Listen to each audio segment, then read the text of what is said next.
Hello, friends. I'm David, and we're here doing EV World News where we talk about electric vehicles, green energy, and the stock markets. I'm happy today to be here with our founder, Bill Moore. How's it going, Bill?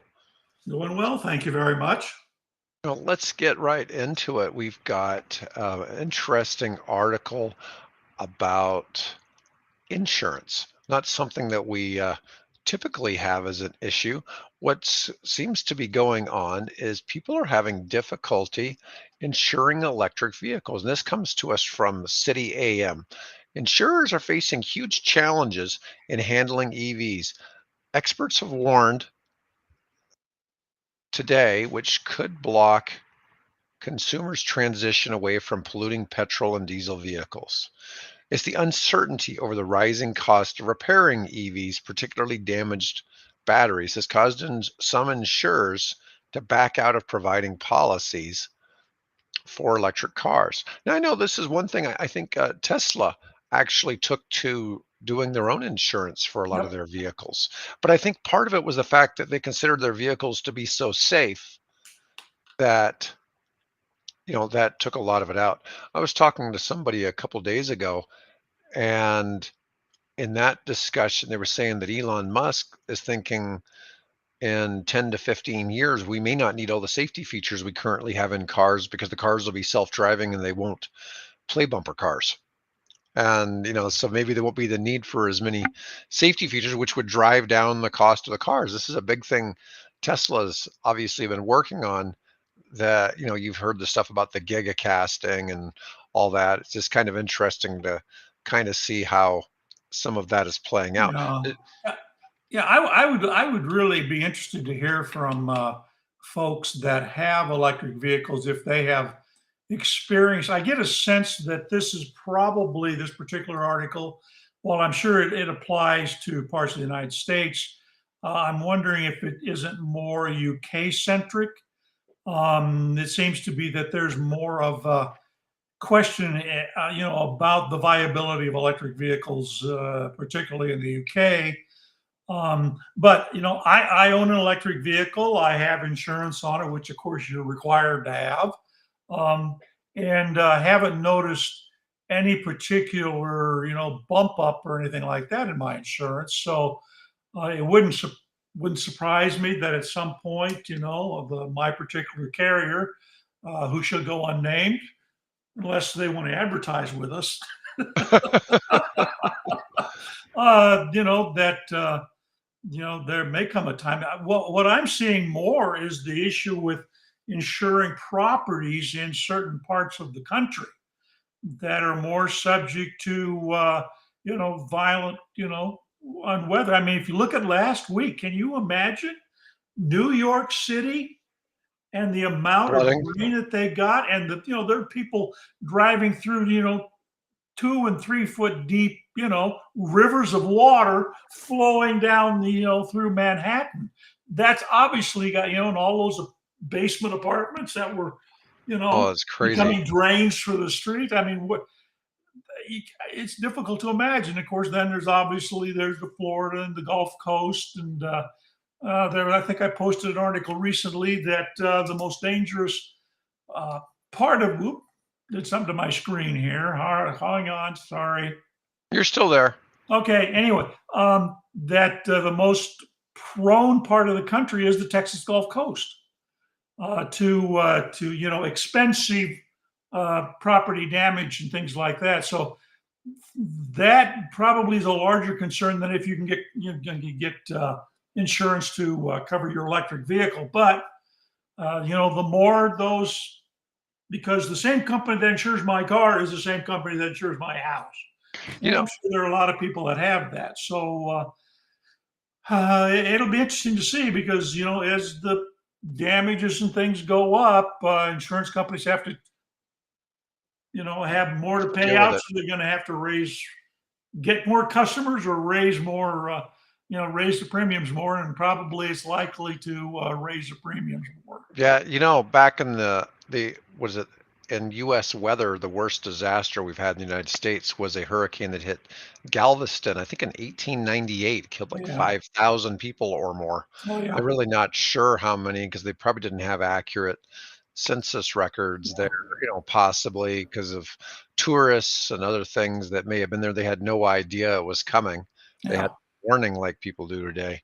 The insurance business is kind of interesting because you have your insurance company, and then it has a reinsurance company, Right above it. another reinsurance company, and they all kind of keep going and they kind of back each other up so that the entire insurance industry, if there's one disaster over here, it kind of helps by making up Yeah. premiums from over here, but they're constantly backing these things up so that one insurance company just isn't absolutely crushed. The one thing though that does is that enough premiums have to come in across the industry to still cover all of Yeah. those possibilities. But this was the City AM was a UK article, Yeah. and so this is more geared towards they're talking about Aviva Insurance rolling back insurance on the Tesla Y.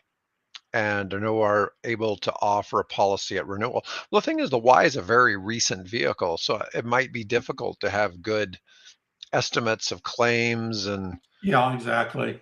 who knows. I don't I thought, think yeah, that they're covering their derriere, I think, on that one. I don't think that Tesla owners are probably really creating the damage there. I think you're probably just who knows, having people um, get in Well, accidents with them. It's another hard to issue. In say. fact, yeah, there was an article published that came out on the Cybertruck, and the fact that the Cybertruck is such a different kind of technology that repair shops probably aren't going to touch it. So how do you get, and that's their point was, how do you get insurance for a vehicle that is so different from everything that we've worked on for, the last several decades or, half a century? How are you going to cover something you don't know how to repair? And who's going to Well, repair it? yeah, and some of the stuff is expensive. I know I watched a video a while back of somebody, their McLaren broke down and nobody would come out and tow it. And the tow companies just simply weren't willing to come and hook up to a McLaren for fear of damaging a several $100,000 car, Yeah. and how that may play out.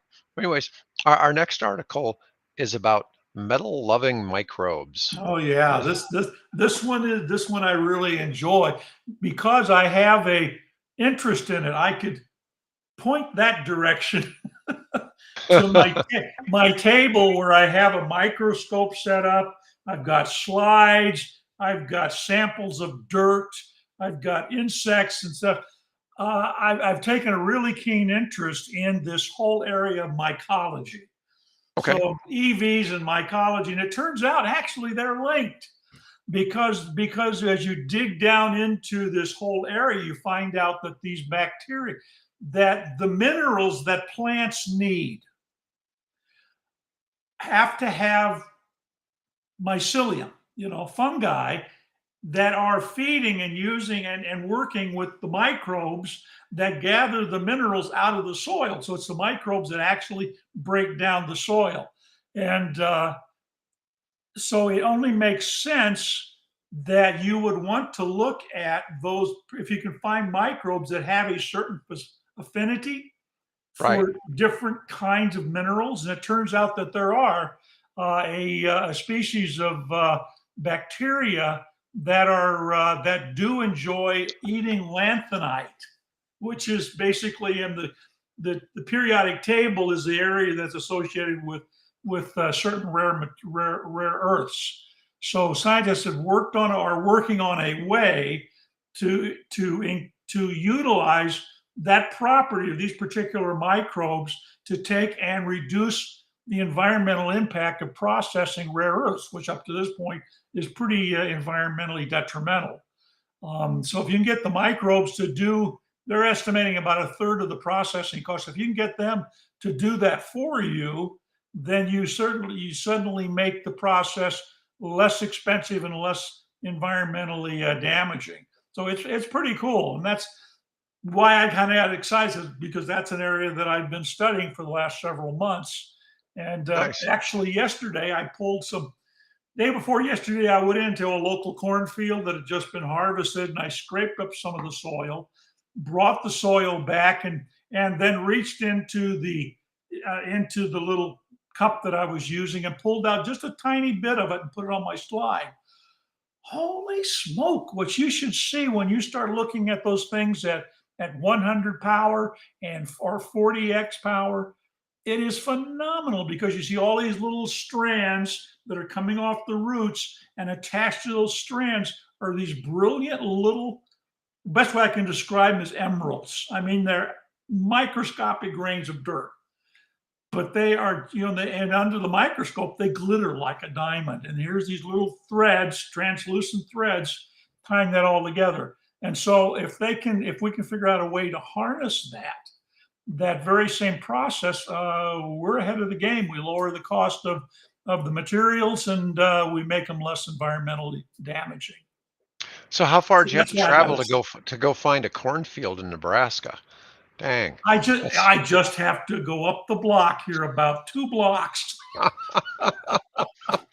Now, interestingly, it's I want to see if they're going to till it, because last year it was soybeans, and this year they had a really good looking corn crop in there, and yeah. they did not. They went through and basically shelled the corn, the cobs as they were going through, and leaving all the residue on the field. So it'll be interesting to see if they will till that under, or whether they will just simply drill their seeds in for next year.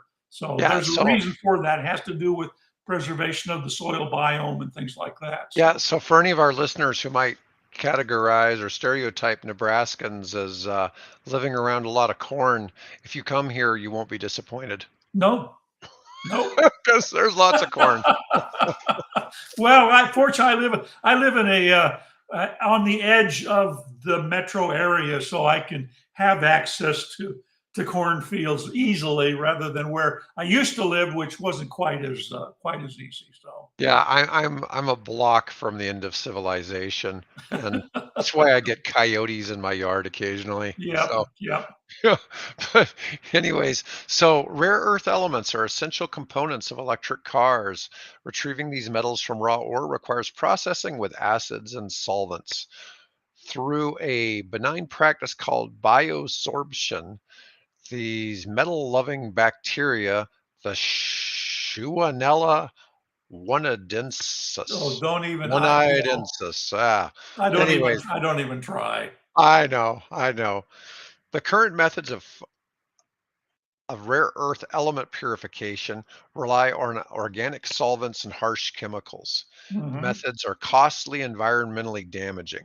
This green alternative will use microbes to selectively absorb and purify the rare earth elements, eliminating the need for harmful chemicals. We're going to make the purification process for the battery elements much greener, which is pretty cool.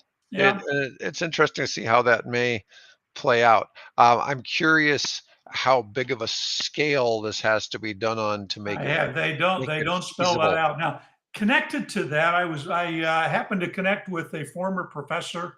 And there I go again. I'm gonna stop that. I keep hitting my keyboard and it changes my screen. I connected with a professor that used to be here at the University of Nebraska in Lincoln. He is now over at Iowa State University. And interestingly, this is an area that he's actually researching, is using the bacteria, finding bacteria to do various mineral purification processes or mineral extraction processes. I don't think he's focused, if I recall, he's not focused on rare earths, but there's a growing body of research that's looking at how do we take this process, like I said, that I could see under my microscope yesterday. How do we take that and utilize that to get the minerals that we need, but not do it in as destructive a way. All right. Well, so for our last article today, we're going to talk about, and this you and I were kind of discussing whether this is accurate or not, the loneliest stretch of highway in the United States, finally getting some EV chargers. My disagreement with this is I used to live in North Dakota, and there's some pretty lonely stretches of interstate up there, but this is about Colorado. The drive southeast from Denver on Route 50, and the roadside soon morphs into oceanic spans of grass. Yeah. And this is US Highway 50 going east through Kansas. And Kansas is pretty desolate.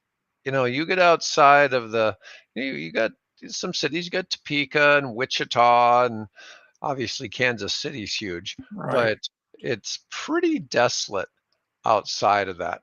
But anyways, um, let's see. You can now drive it in an electric car and find charging stations through what used to be one of the loneliest, stretches of highway in the country. Of course, we for a long time, those of us that looked with envy at Interstate 70 because Tesla put all those chargers along there, and then they went up and they put a bunch up in the Dakotas, and finally got around to doing, putting up chargers across Nebraska.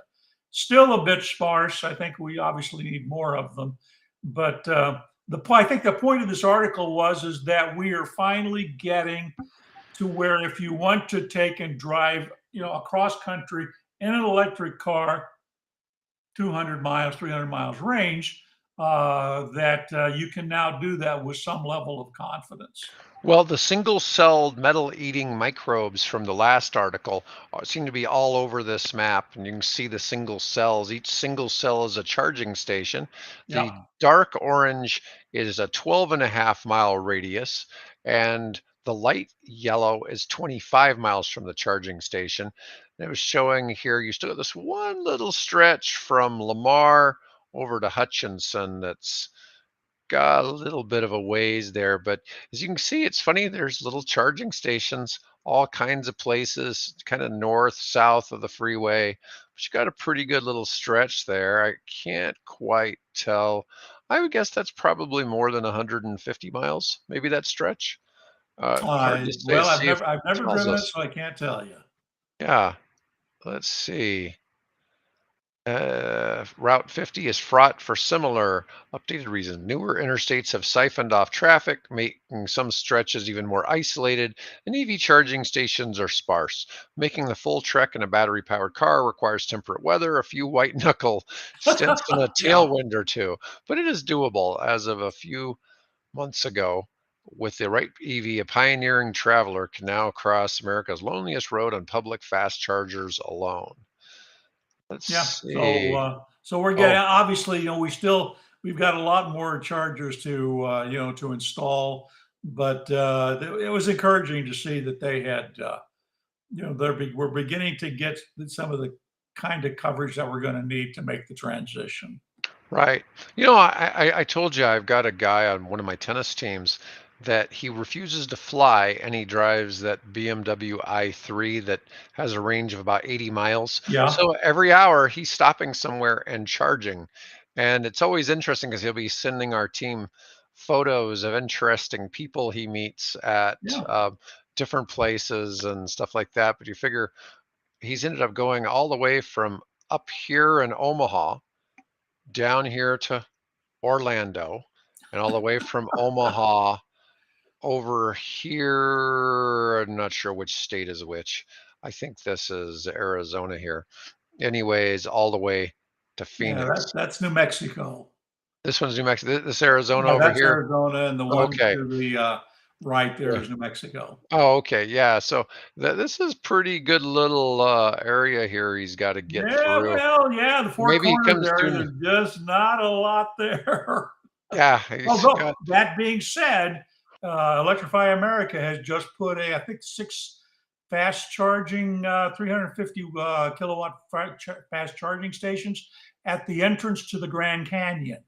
Nice. I saw So that. you can now, yeah, so you can now, go to the Grand Canyon. Now we were approached, my quick bike project, we were approached at one point to put our solar charged electric bike station at the very same location. Oh, And wow. instead of taking your car and parking it up in the park, you'd simply take one of our electric bikes and then you'd ride. They just finished this beautiful paved trail about 7 miles long from Tusain. I think that's how they pronounce it, up to the south entrance of the park and into the park. And they wanted to do that to obviously reduce traffic and things like that. So I have somewhat of a familiarity with that particular location. Yeah, that's still it's pretty fascinating to see how much infrastructure there is out there, even in, you look here along I-29 going down from Omaha to Kansas City, you see one, two, three, four, five, six, seven-ish, let's say six stations for a about 140-mile drive. That's quite a few Now, the main charging one everybody stations. uses that drives from here to Kansas City is in St. Joseph, Missouri. There's a fast charge station there. Yeah, St. Joe's all right. I think that's a pretty standard place for a lot of people to stop on their way, whether they're in an EV or a gas-powered car. Right, right. And then, the other one you got down here is like Harrisonville, and depends, I guess, on where all you're headed. But anyways, that's pretty much what we got to cover today, Bill. Good Cool. show today. Well, I'll keep adding more things. I've got a couple more stories to add to the headlines, and we will talk again on Thursday.